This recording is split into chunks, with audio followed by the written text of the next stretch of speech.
E eu quero ler para nós, no texto de 1 aos Coríntios, no capítulo 3, do verso 18 ao verso 23. Ouça só a leitura da palavra agora. Ninguém se engane a si mesmo. O que Paulo está dizendo em palavras recentes é: não se entregue ao auto-engano. Ninguém se engane a si mesmo. Pare de auto-engano. Se alguém dentre vós se tem por sábio neste século, este é o maior de todos os auto-enganos, faça-se tolo para poder se tornar sábio. Porque pela via da sabedoria deste século, deste aeon, deste mundo, ninguém se torna sábio diante de Deus, porque a sabedoria deste mundo é loucura. Loucura, é coisa de doido, de maluco surtado. Deus vê a gente vivendo, escolhendo, decidindo, optando e chora a nossa loucura. Porquanto está escrito: Deus apanha os sábios, os que têm a presunção da sabedoria, do entendimento, da filosofia, da ciência, da teologia, dos saberes superiores. Ele os apanha na sua própria tolice e faz com que corram atrás das suas próprias tolices. E outra vez se diz: o Senhor conhece os pensamentos dos que se presumem sábios, e são todos eles pensamentos vãos.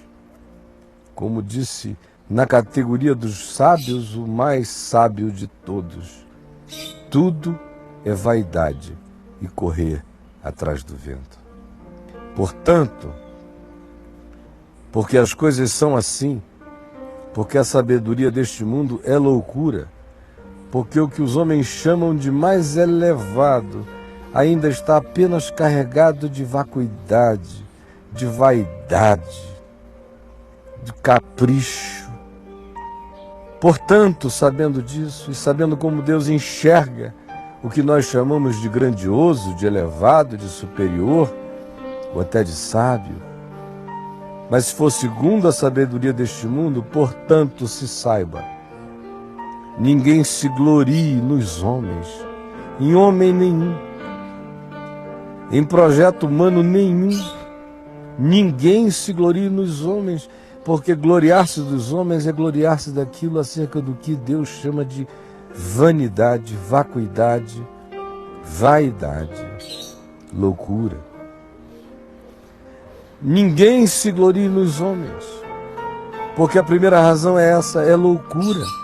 E a segunda é porque é uma loucura mais louca ainda se tratando de gente que diz que crê no Evangelho, como são esses para os quais Paulo está escrevendo.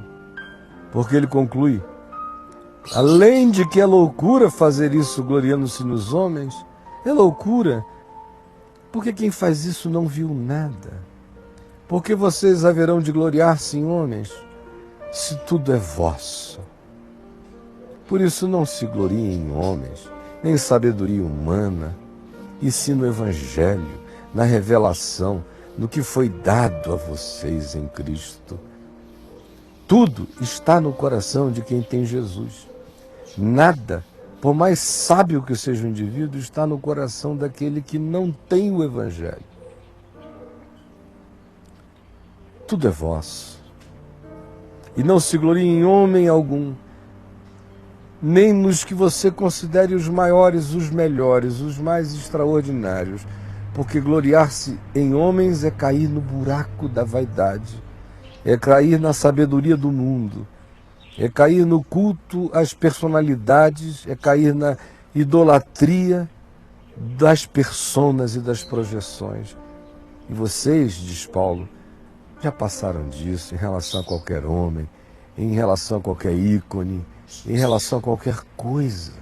O Evangelho nos põe para além do culto a qualquer homem.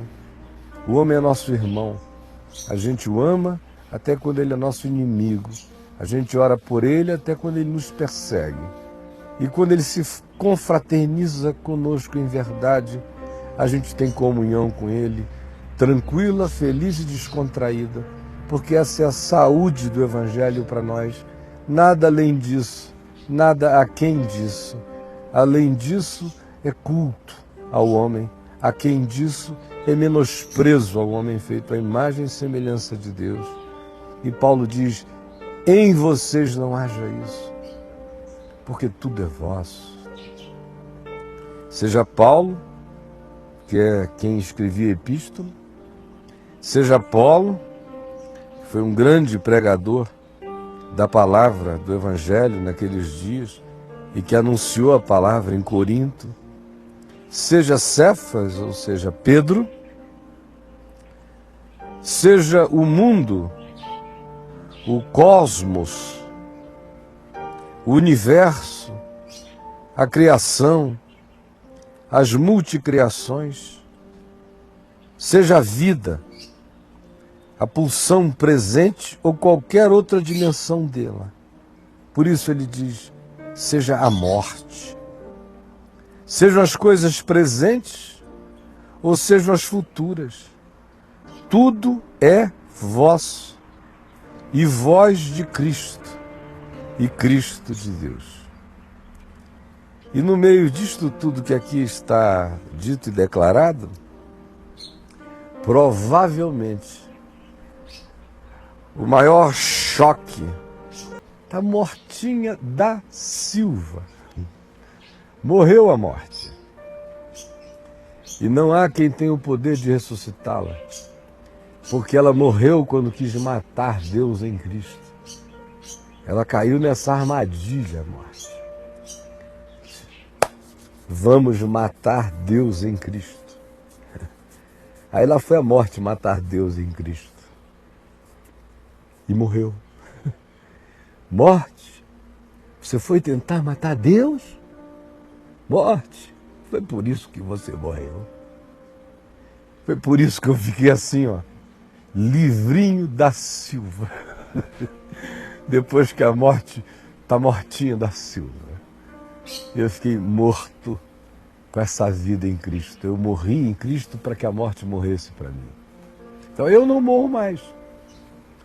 A única coisa que acontece é que quando o meu corpo cessar de funcionar, eu vou perder a minha capacidade humana, histórica, espaço-temporal de me manifestar. E mesmo que eu a tivesse, eu não a quereria exercer. Porque olha bem para mim, você está olhando para um homem sem nenhuma vocação para reencarnar. Um homem que crê de todo o coração que aos homens está destinado a viverem neste mundo somente uma vez, vindo depois disso o juízo. Então a minha libertação da morte não é porque eu acredito que ela seja um ciclo, que se morre e volta de novo para esse perrengue miserável, ia ser um inferno, né? Uma roda de hamster histórica. A história humana, uma grande roda de hamster, reencarnacionista, reencarnacionista, reencarnacionista. Pelo amor de Deus, que cansaço.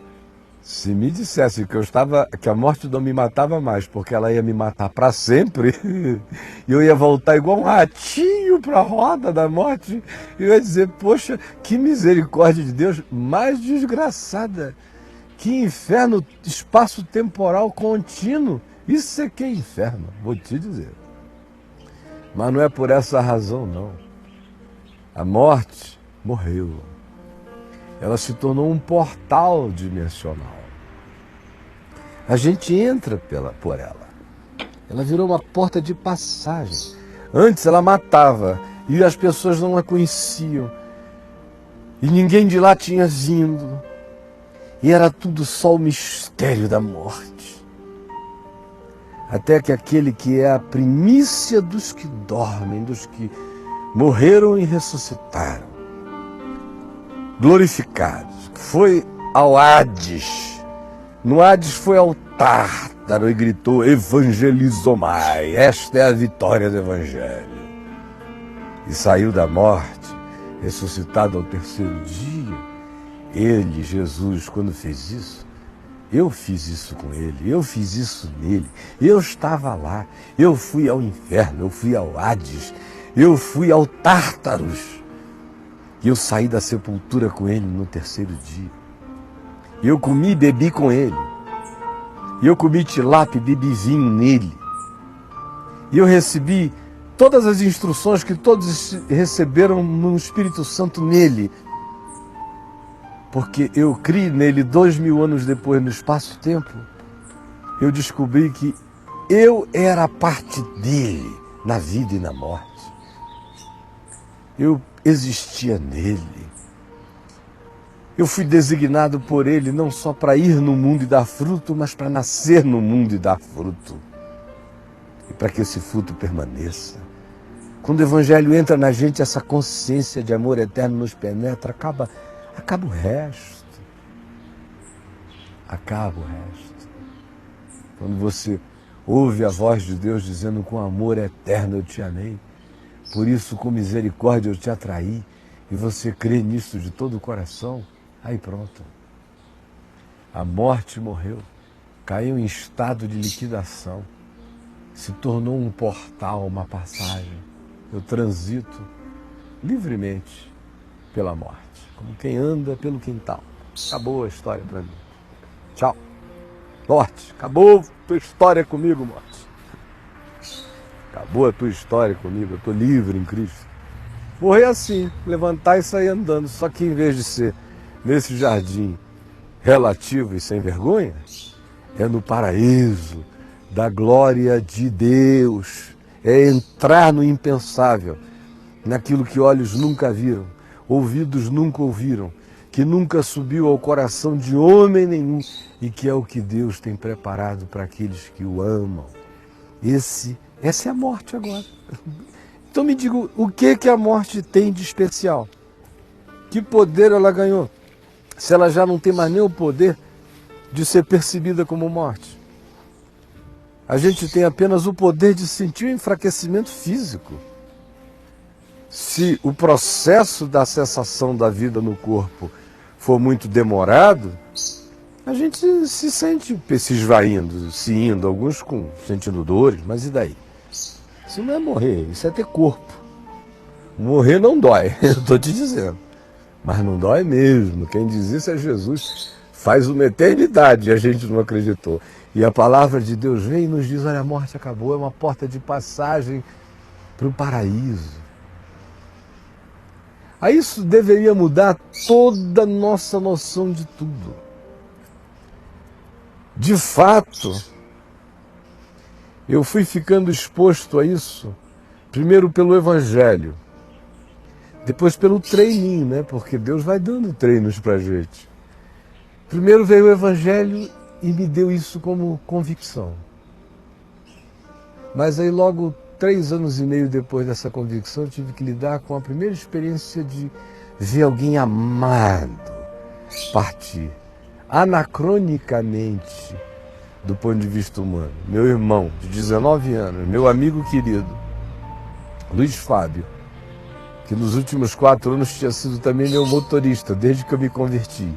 Me levava para tudo que é lugar, estava comigo em todas, numa alegria enorme de ver o irmão mais velho dele pregando o Evangelho. Aí um dia, zapt, foi a um sítio, de lá estava voltando para ensaiar o grupo da igreja para uma apresentação no Teatro Municipal de Manaus, no Teatro Amazonas, que nós iríamos fazer, e eu iria pregar lá, como preguei muitas vezes, numa programação chamada A Cruz Urgente. No retorno para ensaiar esse grupo da igreja, o carro que o trazia perdeu o controle e ele morreu na hora. E era um dia assim, nas proximidades desta época, seria amanhã é o dia. O dia 2 de novembro, dia de finados, às 2h30 da tarde, ele partiu para a eternidade. Foi meu primeiro encontro mais próximo. A experiência do teu irmão. É forte a experiência do irmão amado. E a eternidade ficou assim na minha cara. Você fica sendo forçado a encarar, a olhar, meter a cara para dentro do portal e dizer: oi, mano, espera aí que eu tô chegando.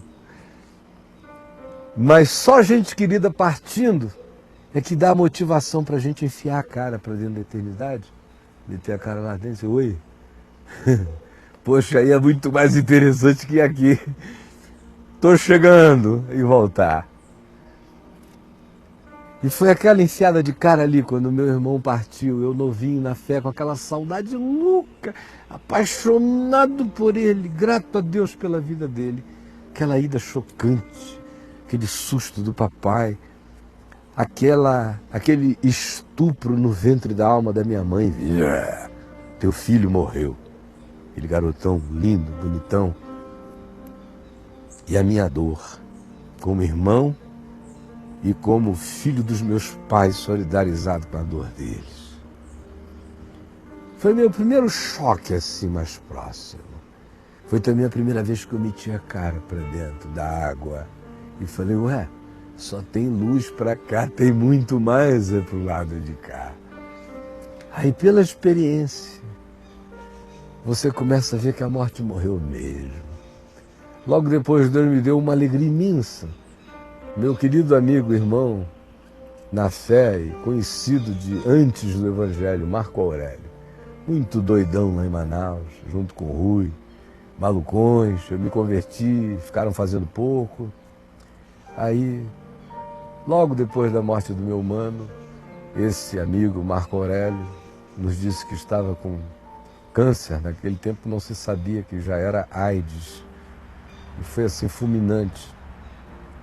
E ele teve uma experiência linda com Jesus, com o Evangelho. E no dia da partida dele, meu escritório ficava 150, 200 metros da casa dele. No dia da partida, a mãezinha dele estava do lado de fora da casa, no jardim, fazendo alguma coisa, regando as plantas. E ele lá dentro, na cama, no quarto, quando se ouviu aquele coral de anjos, aquela coisa maviosa invadindo a rua, o jardim, a casa. A mãe dele foi entrando em perplexidade lá de fora, saiu correndo lá para dentro. Quando chegou dentro, está o meu amigo Marco Aurélio se encostando na cama, com aquela alegria de quem explodir de exultação, dizendo para a mãe: você pode ver, você pode ouvir, é a glória, mamãe. E ela só podia ouvir. E a mãe, vendo que o filho ia partir, não tinha nem coragem de chorar, tão tomada pela alegria da glória que ela não via. E o filho dizia: você pode ver, mamãe. Aí ele cai para a eternidade e aos olhos dela no travesseiro. E ela não pôde, graças a Deus, derramar uma lágrima que não fosse de glória. Aí quando você vai caminhando e você começa a ter que sepultar crianças, lidar com os anacronismos da vida.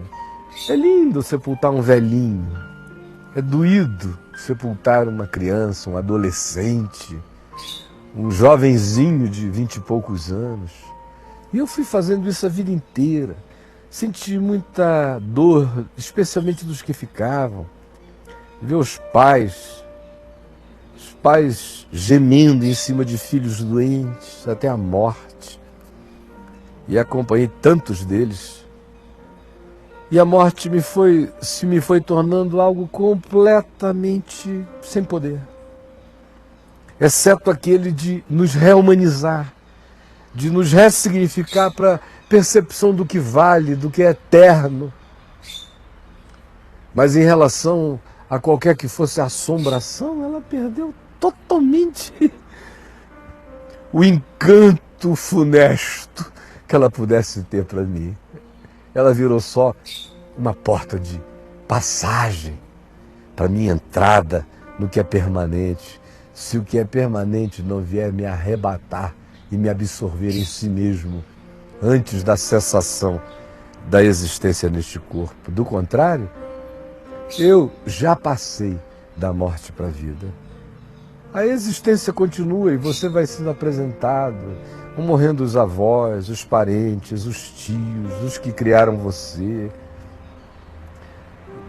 E você, os amigos, chega uma hora na vida, por exemplo, este ano, já vários amigos morreram, até o fim do ano talvez alguns morram. Daqui para frente, na minha vida, todo ano tem gente morrendo.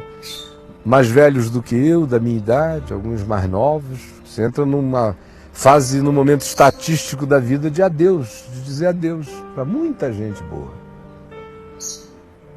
E há 6 anos atrás eu tive que sepultar meu filho de 22 anos. Aí é mais uma entrada, assim, uma cara para dentro do portal da morte. Só que nessas horas já sei até com aquela vontade de pular lá dentro, se for o caso. E aí é que isso tudo para, que acabou essa história.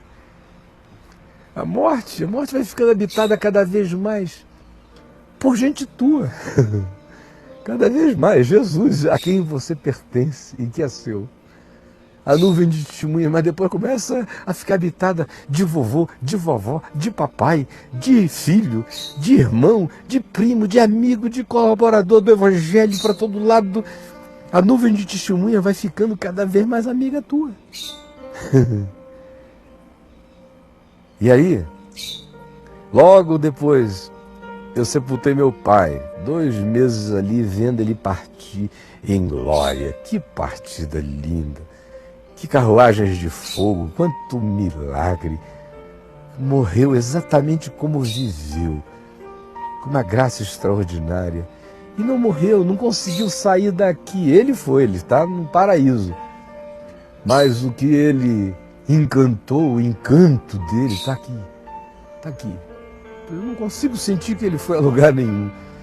A densidade do que ele deixou, da consciência, da fé, das emulações, das energias de amor semeadas em todos nós, foram coisas tão intensas que nem no coração da minha mãe, que é a viúva, desamparada, esse poder conseguiu se instalar.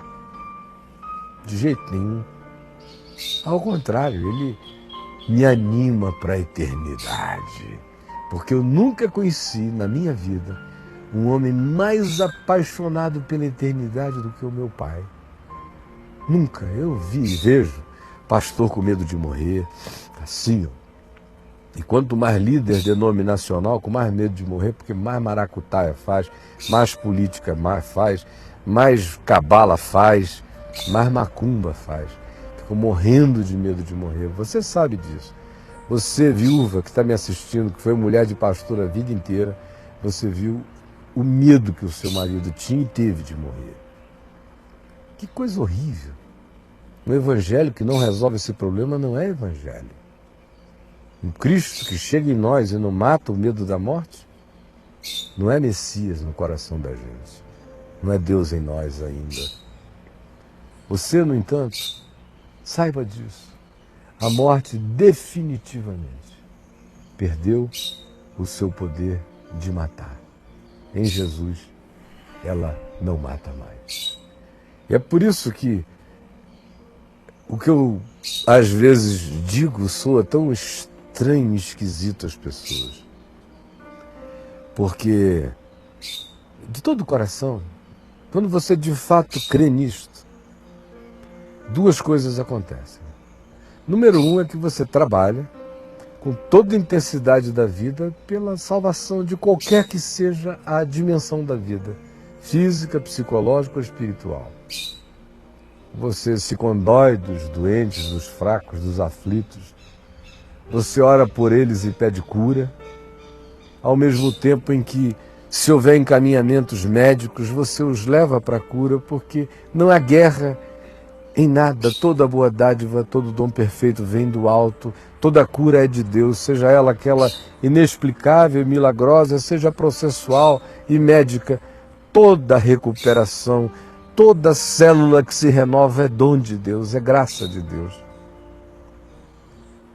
No entanto, quando você toma essa consciência de que o Evangelho é assim, você ora pelas pessoas, você luta pelo bem-estar delas, físico, social, psicológico, espiritual, em todos os níveis. Mas tem uma segunda coisa. Você não contingencia nunca mais a vida a essa experiência. Essa é uma das formas e experiências da vida que os humanos terão. Mas quando alguém morre nessa dimensão, não morreu nada, exceto a carcaça que dava visibilidade a esse ser nesta dimensão. Isto partiu, isto pereceu, isto tirará a mobilidade dele nesta dimensão e por causa disso ele será transferido instantaneamente, no abrir e fechar de olhos, para a incorruptibilidade, para alegrias sem cessação, para o prazer que não é luxúria, para o gozo que não é egoísmo, para o tesouro que não é acumulação, para a comunhão com Deus que não é religião. Vai mergulhar você na fraternidade que não depende de deslocamento, é a fraternidade onde todos os que são juntos estão. E aonde o templo é a luz do Cordeiro. Na mesma hora você entra aí. E o outro entra aí. Então isso muda radicalmente o seu olhar da vida.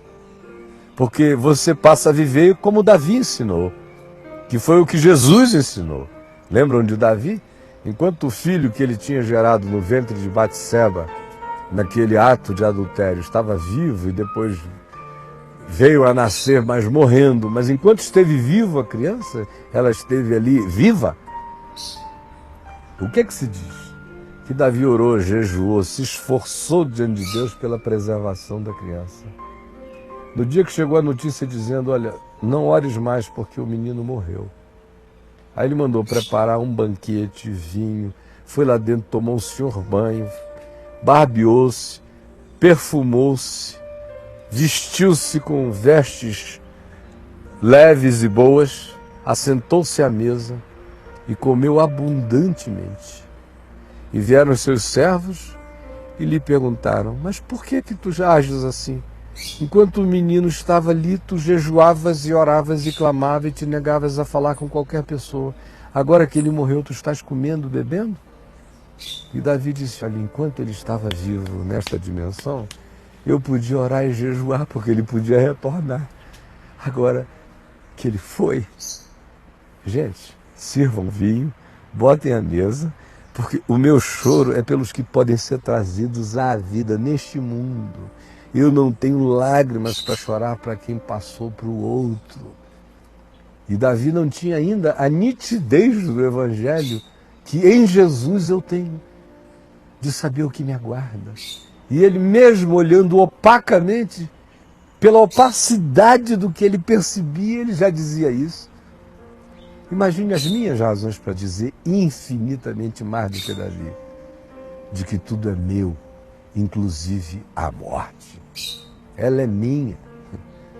Eu já não tenho por que correr dela. Ela, se quiser, que corra de mim. Essa história de que a morte veio bater na tua porta, na minha não.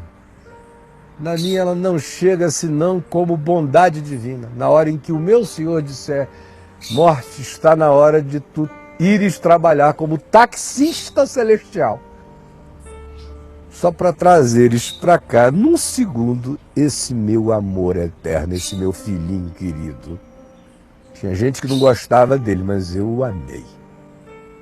Traz ele para mim. Pega ele lá e traz. A morte é minha.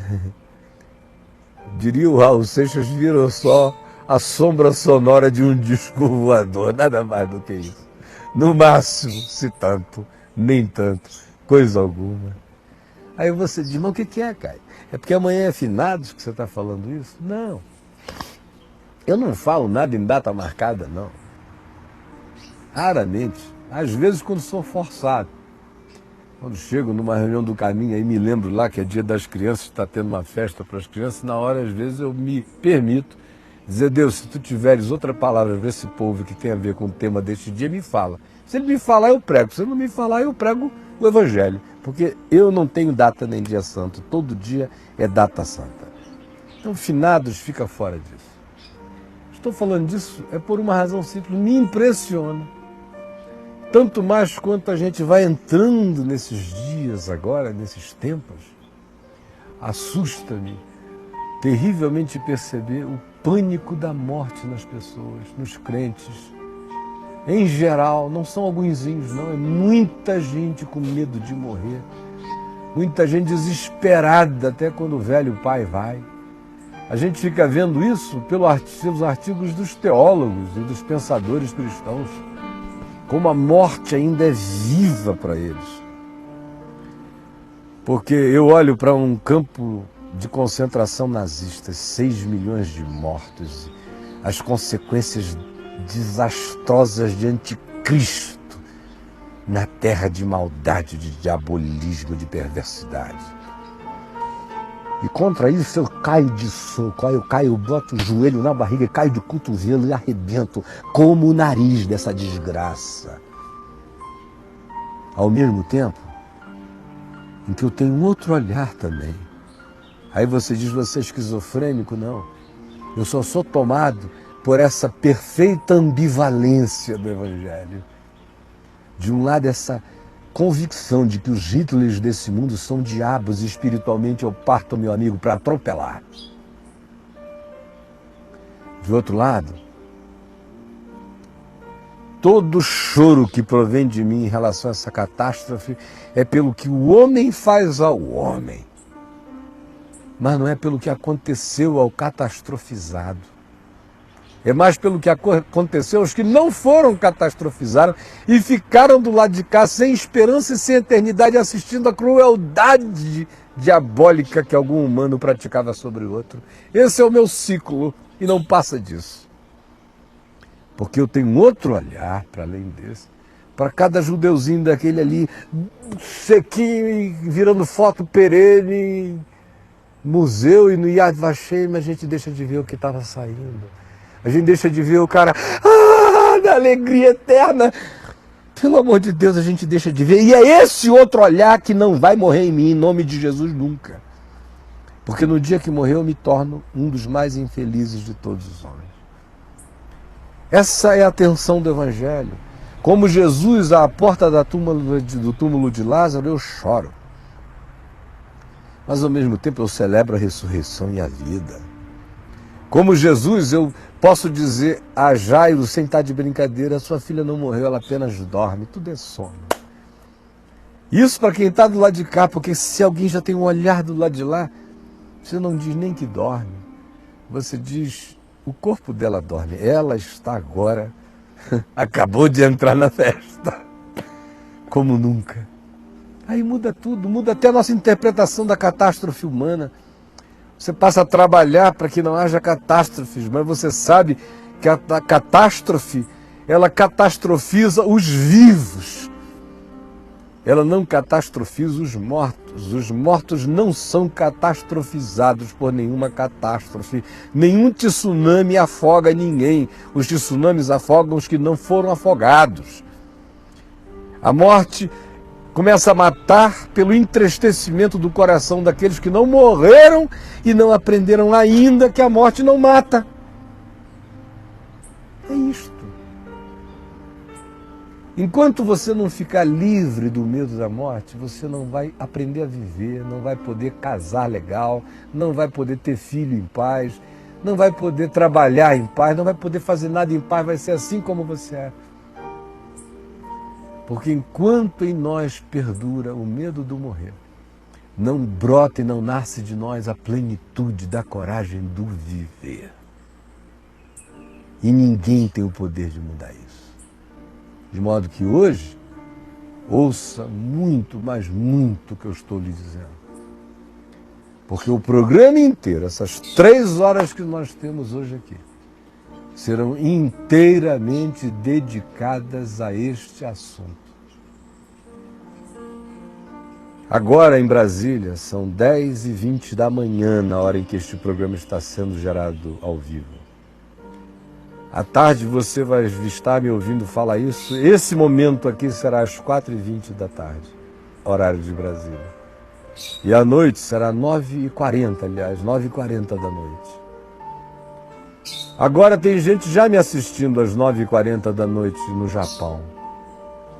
E há aqueles que vão me assistir depois numa repetição no fim de semana, ou no baixar de um download no site da VMV-TV. Mas no momento em que isso acontecer, tantas vezes quantas o dia 1º de novembro se repita, não como data, mas como o dia no qual eu falei o que eu estou falando, está gravado no coração de quem está ouvindo. E está gravado para quem queira ouvir. Toda vez que isso se repetir, será o dia 1º de novembro. O dia em que você está tendo a chance de parar de correr da morte, de se alegrar na eternidade, de aprender que ninguém morre, porque agora a morte é nossa e nós somos todos de Cristo e Cristo é todinho do Pai. Agora eu tenho uma outra razão para estar muito alegre. Não só a morte morreu para mim, mas neste dia, 1º de novembro, há 11 anos atrás, com a minha vida envolta numa mortalha, morto para os amigos, morto para os irmãos, morto para o que antes eu considerava igreja, morto para mim mesmo, para os meus autorrespeitos, para a minha reputação, morto aos sentidos de tanta gente que antes me via como um chafariz de vida, decretaram a minha morte, escreveram cartas sobre o meu desaparecimento da história, como eu, a quem eles chamam de Caio Fábio, tinha morrido espiritualmente e já era uma página a ser virada. Enquanto viravam essas páginas e me sepultavam, eu escrevi o livro Nefilim e cheguei aqui de volta com ele embaixo do braço, no meu computador. No dia 1º de novembro de 1999, aterrissei às 8h30 da manhã, ou 9 horas, do Galeão. Peguei o primeiro táxi, saí correndo, desesperado, para o hospital em Caraí. E só foi eu chegar lá. E demorou um pouquinho de tempo. Já veio meu filho Davi chorando e me dizendo, tá aqui, olha aqui papai, olha aqui a sua primeira netinha. Aí nasceu a Helena.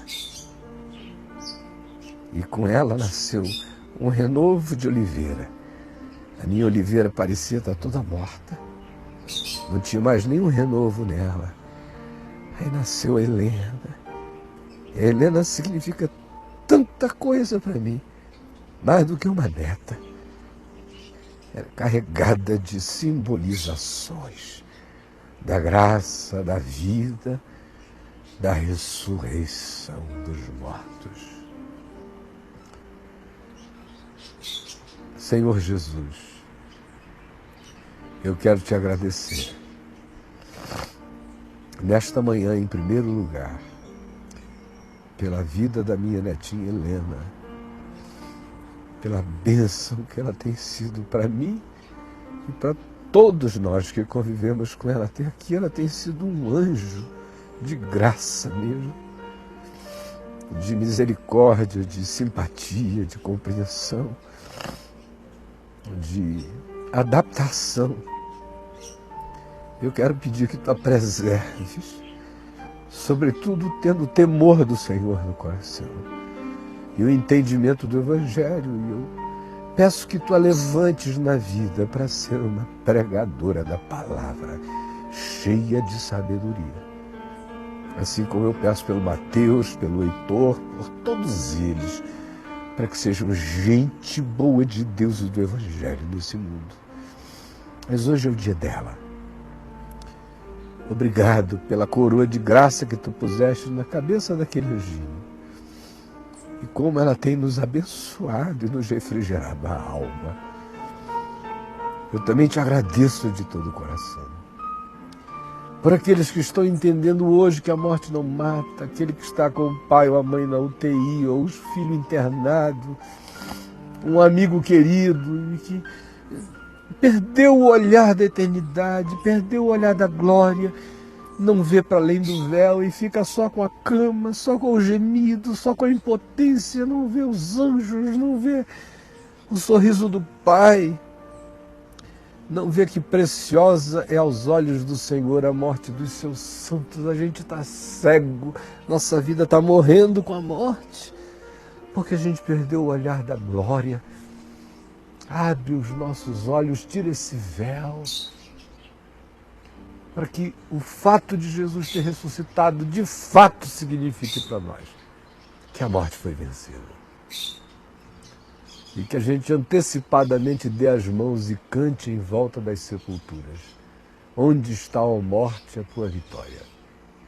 Onde está, ó morte, o teu aguilhão? Porque o aguilhão da morte é o pecado. E a força do pecado é a lei. Mas graças a ti, Jesus, que nos trazes a vitória, que nos libertaste, que mataste a morte. E hoje eu caminho desassombrado, sem medo nenhum de nada, só com o temor do Senhor no meu coração. Só com o temor do Senhor no meu coração. Porque quem me poderá fazer o mortal? Quem me poderá fazer a morte? Quem me poderá fazer o homem? Quem é o poder que ainda existe contra mim? Se nem morte, nem vida, nem coisas do presente, nem do porvir, nem altura, nem profundidade, nem poderes e nem criatura pode separar-nos do amor de Deus que está em Cristo Jesus. Oh, Pai, obrigado. Obrigado por esse lugar no teu colo, acima da morte e acima de todo principado e poder. Obrigado, porque não só aí está a minha coroa, aí eu já estou assentado e daí ninguém me tira. Daí a morte, para aí a morte me leva, ela não tem o poder de me redirecionar para lugar nenhum. Ela virou só dutos, eu já estou aí. Obrigado. Que alegria, que paz, que liberdade, que poder maravilhoso é esse. Este é o poder. Esta é a vitória que vence o mundo. E que ela esteja entrando no entendimento de milhares agora. É o que eu te peço de todo o coração. Em nome de Jesus. Amém. Amém. E amém, Senhor.